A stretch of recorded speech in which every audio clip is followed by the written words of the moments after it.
Vasishta has met the creator, the Brahma, of another universe.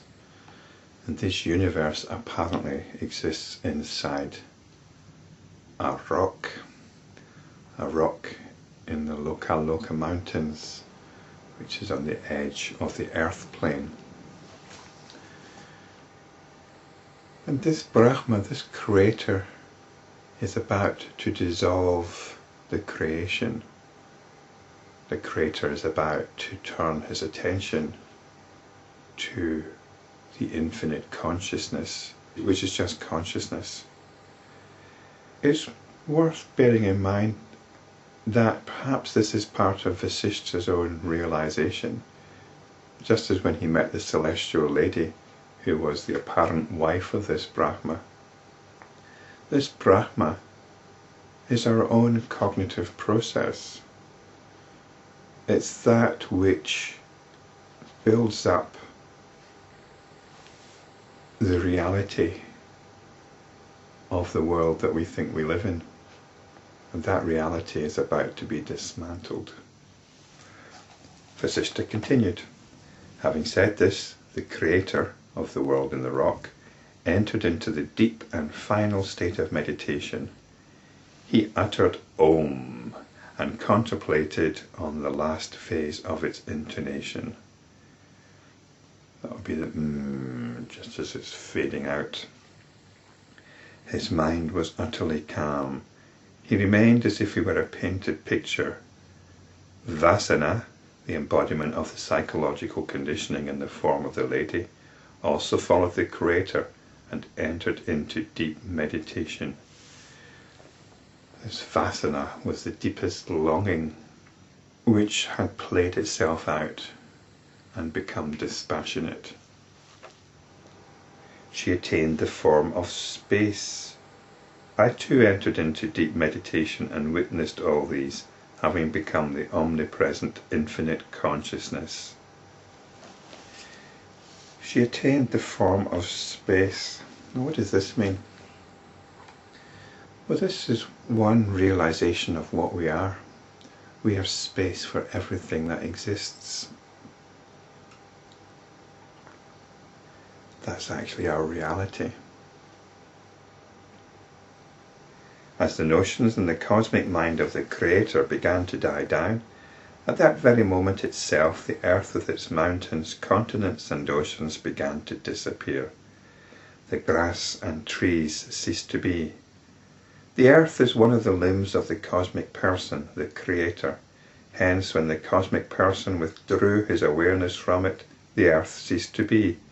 Even as in a state of paralysis, when our awareness of a limb is withdrawn, it withers away and disintegrates. Reality only comes about through repeated affirmations. When you constantly assume something to be true, it becomes true. This is how religion works, isn't it?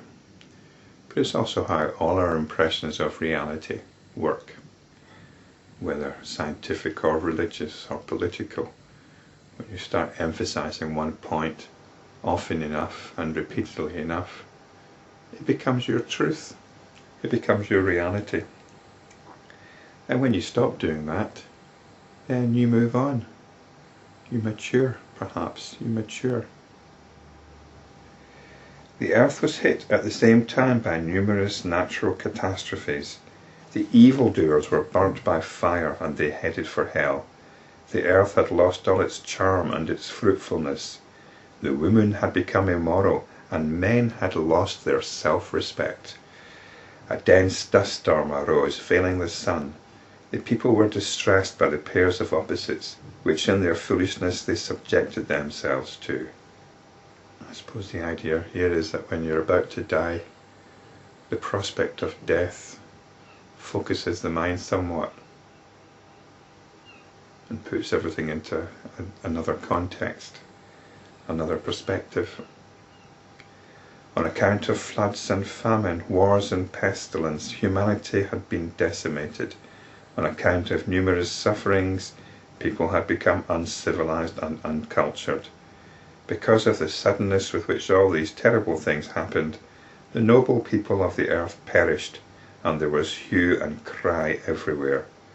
There was scarcity of water, and people began to dig deep wells. There was indiscriminate mixing between men and women, and the social order broke down.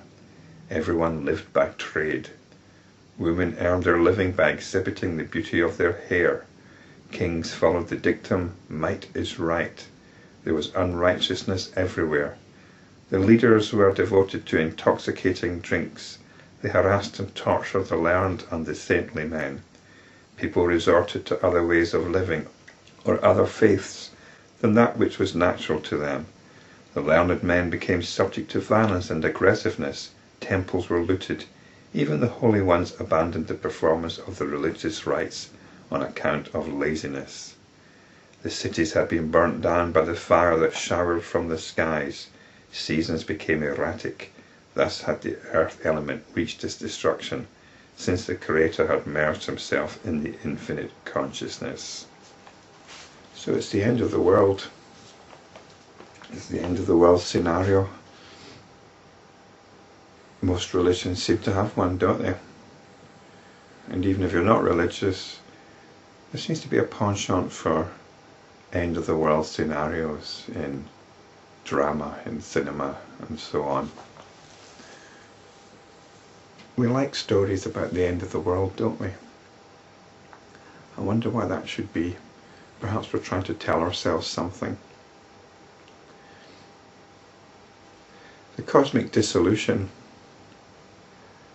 is a metaphor for dissociating ourselves from our notions about a physical reality or about any kind of reality.